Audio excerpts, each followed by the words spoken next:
अरे कुठे चालली? काही नाही, आर्मी कॅन्टीन मध्ये चालली होती. अच्छा, घेतलं का सामान वगैरे काही? मी आता बघतो ना काय आहे तो. अच्छा, तर मला एक सांग, काकांचं झालं का रजिस्ट्रेशन? कशाचं रजिस्ट्रेशन? ते डिपार्टमेंट ऑफ एक्स सर्व्हिसमॅनचं आहे महाराष्ट्र शासनाचं, त्याच्यावर रजिस्ट्रेशन करावं लागते ना, केलं नाही का अजून?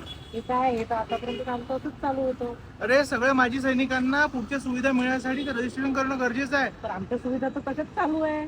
अरे खरंच करावं लागते, नाही त्या सुविधा मिळणं बंद होऊन जातील. काय काही सांगता, हे तुम्ही पहिल्यांदाच ऐकत आहे काय जाऊ बोलत दे, आहे. तू ऐकतच नाही तर आता ताई आल्या, ताईंनाच विचार. तू यांचं ऐकत नाही आहे ना, हे तुला इतक्या वेळचे सांगत आहे. चल तुला मी आता घेऊन जाते जिल्हा माजी सैनिक कार्यालयात, तुला तिथे सगळं पडणार. चल. चल.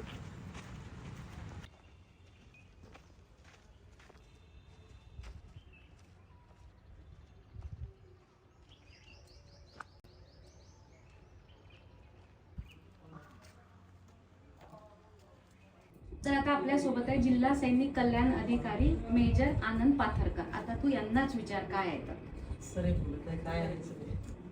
काय झालंय आहे की सर्व रजिस्ट्रेशन आता ऑनलाईन झालेलं आहे. जेवढे एक्स सर्व्हिसमेन्स आहे, विडोज आहे, त्यांचं DSW पोर्टल महाराष्ट्र सैनिकची जी वेबसाईट आहे त्याच्यावर ऑनलाईन रजिस्ट्रेशन कंपल्सरी झालेलं आहे. जर इन केस जर तुमचं रजिस्ट्रेशन झालं नाही तर आपल्या जेवढे कल्याणकारी योजनेचा जो लाभ आहे तो आपल्याला देता येणार नाही, म्हणून हे रजिस्ट्रेशन कंपल्सरी झालेलं आहे पूर्ण महाराष्ट्रात.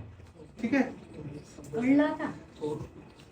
तर तुम्हा सगळ्यांना माझं एकच म्हणणं आहे की नुसतं जय हिंद करून आणि सैनिकांबद्दल फेसबुक आणि इंस्टाग्रामवर प्रेम दाखवून होत नाही. तर तुमच्या जवळ जेही कोणी माजी सैनिक असेल तर त्यांना या पोर्टलवर रजिस्ट्रेशन करण्यासाठी हेल्प करा किंवा माझी रील फॉरवर्ड करा.